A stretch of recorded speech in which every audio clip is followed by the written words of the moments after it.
Welcome back to Helios Sports World once again, and welcome to the first preview video of 2022. So, the first UFC pay per view of the year, UFC 270, obviously headlined by the huge heavyweight title fight between champion Francis Ngannou and interim champion Ciryl Gane. Now, I won't be getting into details regarding the entire UFC 270 card here, but I will just stick to the main focus fights here. Of course, starting off with the big main event between Francis Ngannou and Ciryl Gane. So, getting right into this fight, and honestly, the bigger story for me here is not the fight itself, but I think it's the fact that Francis Ngannou could be on the verge of leaving the UFC after tonight.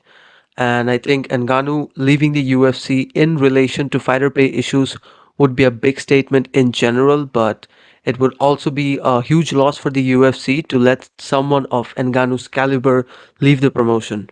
And to me, the more shocking aspect here is during the recent UFC 270 press conference, not a single reporter brought up Francis Ngannou's contract situation, and they did not question Ngannou or Dana White himself regarding Ngannou possibly leaving the UFC after this fight. And so the entire narrative leading into UFC 270 is that Ngannou and Gane sparred with each other back in the day, and now the two of them are suddenly rivals and cannot stand each other. I mean, looking at the press conference, I don't even think that Ngannou and Gane hate each other that much as the media has portrayed it to be. But yeah, like I said, the bigger story here is definitely Ngannou's contract situation, and I would and it would be really interesting to see if he gets the win tonight and how things play out from there on. Personally, I think the UFC will just ask Francis to vacate the heavyweight title and then move on with his career. And that would also give the UFC the opportunity to book John Jones versus Stipe Miocic for the vacant heavyweight championship then. So looking at it from the UFC's perspective, I don't think they'll end up regretting much if Ngannou goes on to leave, as it would open the door for another blockbuster heavyweight title fight in Jones versus Miocic. But yeah, we shall see what happens from here onwards. What happens if Ngannou goes on to win and if he retains the heavyweight title after UFC 270. Okay, so getting down to the fight itself, I think many people by now have predicted what this fight is going to look like. I think it's pretty clear how this fight is going to play out stylistically. Ciryl Gane, as we know, is one of the more versatile and free-flowing heavyweights in the game right now. If you have followed his UFC career so far, you're probably aware that he's capable of surviving the entire 25 minutes if needed, and that is where I think the big difference in this fight will be pointed out. Gane has already competed in two five-round fights in recent years against Jairzinho Rozenstruik and Alexander Volkov. So we already know that he's capable of going into those late championship rounds and surviving till the very end if necessary.